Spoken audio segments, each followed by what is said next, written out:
We are about to review Puss in Boots. Puss in Boots, the third movie of the sequel of the spin-off of 4 movies of Shrek. Puss in Boots absolutely blew me away. Let's go ahead and run this intro. Gracias por ver La Esquina de Jody. Thank you for watching Jody's Corner.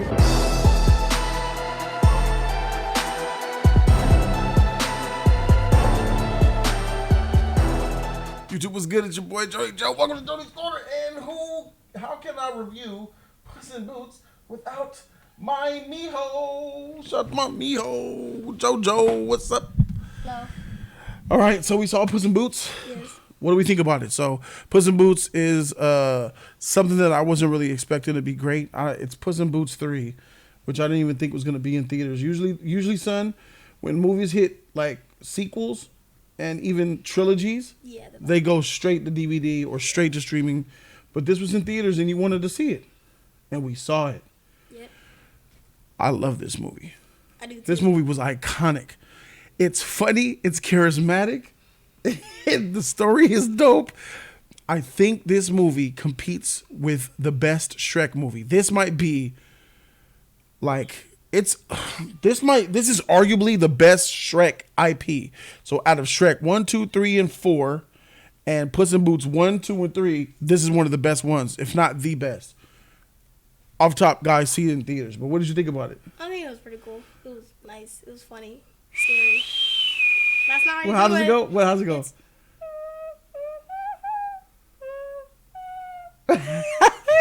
So basically, Puss in Boots is a legend, and he always been living up to the legend of him being awesome and fantastic. But Puss in Boots has been around for a long time. Why has he been around for a long time? Because they say that cats have how many lives? 9. 9 lives. Puss in Boots has died a few times. That's why he was able to be a legend. But now Puss in Boots is on his last life. So he's really insecure about this last life because if you die, you're gone for good. And death is coming for him. Yep. In this movie. Death is represented by the big bad wolf. And when I say this is one of the most intimidating, scary villains in any kid's type of movie, he's up there with like the villain from Mulan. He's like up there with like Scar from Lion King. He's a incredibly menacing villain. And I'm a grown man, son, and even I was kind of scared of him.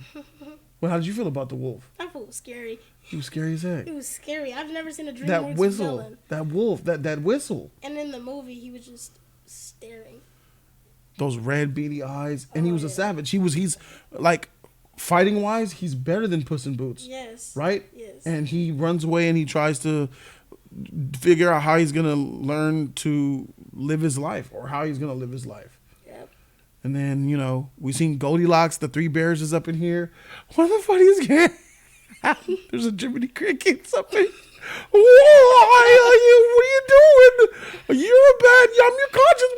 What should you be doing that? Oh my God, Jiminy Crickets. Bro, this movie is funny as heck. What are your favorite parts of the movie? What are the things that you liked about it? Like, let's talk about it. Oh man, that Jiminy Cricket does hit though. He hits. Yeah. That's funny. That is funny. And I like the little dog too. Oh yeah, the cute little dog. That little dog. The dog cat. The dog that's pretending to be a cat. Why do you like him? Because he's ridiculous. What do you mean? He's ridiculous. So is he ridiculous though? He's not ridiculous, but he's so funny. He does. Yeah. So when Puss in Boots did the little eye thing, yes. The cat pretty eyes. His was. And his eye was just coming out his head. It was about him learning, but him as a character, the dog.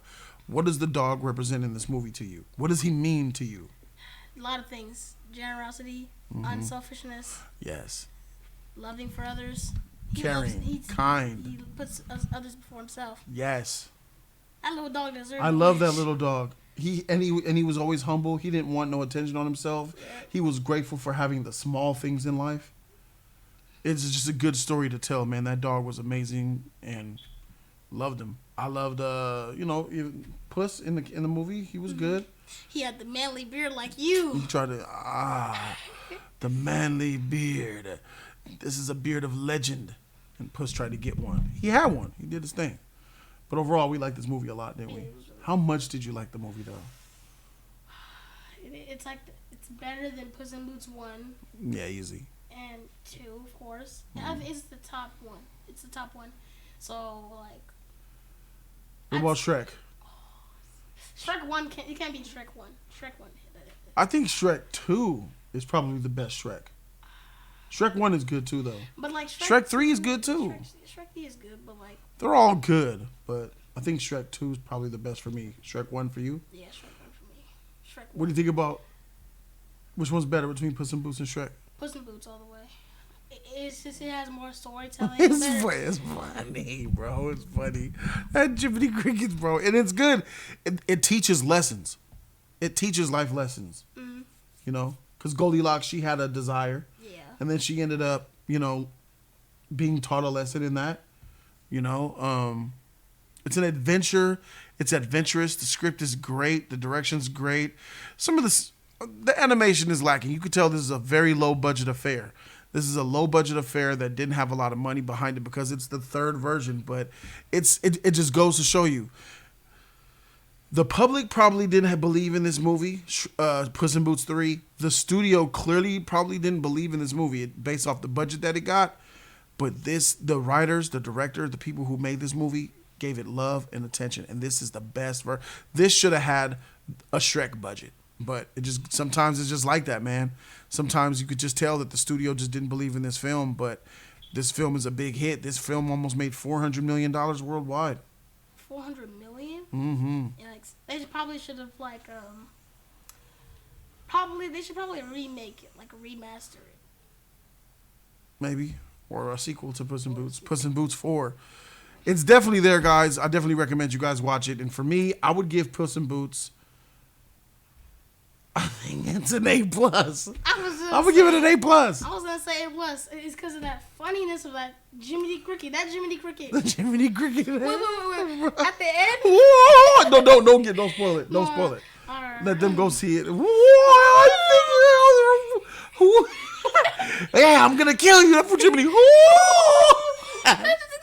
Jiminy was getting wrecked in this movie in a good way. It's so funny. It's funny as heck. So, guys, thank you guys so very much for watching this review. Shout out to my son, JoJo. You did a pretty good job here. Yeah. And go watch Puss in Boots. It's still in the theaters. Catch it while it's in theaters before it hits DVD and Disney Plus or wherever it's going to go. Take your family. I highly recommend this movie. This is one of those rare gems, y'all. A lot of these kids movies, like I'm looking at you, Strange World. A lot of these kids movies that come out ain't all that, man. This Puss in Boots is really hitting on a high level, and it's great for all people in the family. I'm Jody Joe. That's JoJo. We out. Deuces.